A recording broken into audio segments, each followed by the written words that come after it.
olacak ya. Yok. Evet direkt öyle olacak ya. Direkt öyle olacak. Onlar da biliyor ki bunu.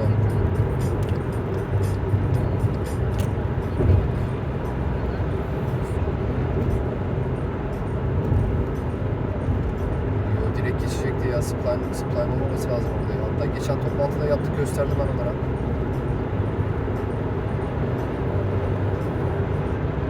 Bizden yani Usame ilgileniyordu da Usame'lerle toplantıda şimdi. Ben o kadar numarasını atarım size atarım numarasını. Ben şu an arayamam şu an bunu da. Sonra sen ararsın onu ya. Tamam, varsa onu direkt arasın ya. Tamam. Tamam, olur. Olur. Tamam. Diyeceğim, bir de bu mail atmışsın ya bir tane malzemelerle ilgili. Ona da bakamadım tam olarak da, o 100 mangal krombol falan 4'ü bulmuşlar mı? Anladığım kadarıyla var o. Tam diğeri de 31 krombolları ki başka bir şey var. Var.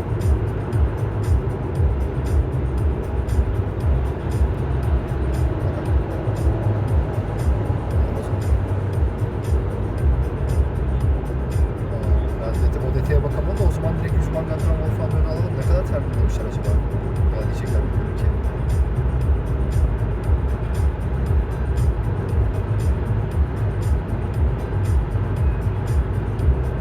Niye 100 mangal falan şey var mı?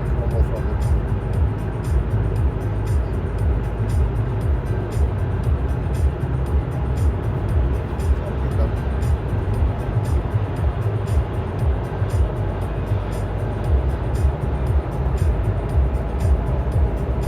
Tabii aynen. Abi.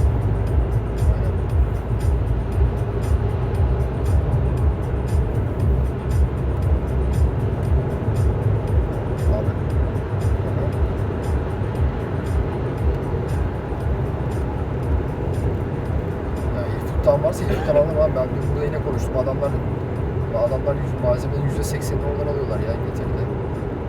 Yani tamam. Tamam, onun yerine alternatif öneriyorsa onu değerlendirebiliriz ya. O malzeme yerine alternatif öneriyorsa değerlendirebiliriz onu yani. Tamam. Tamam. Tamam.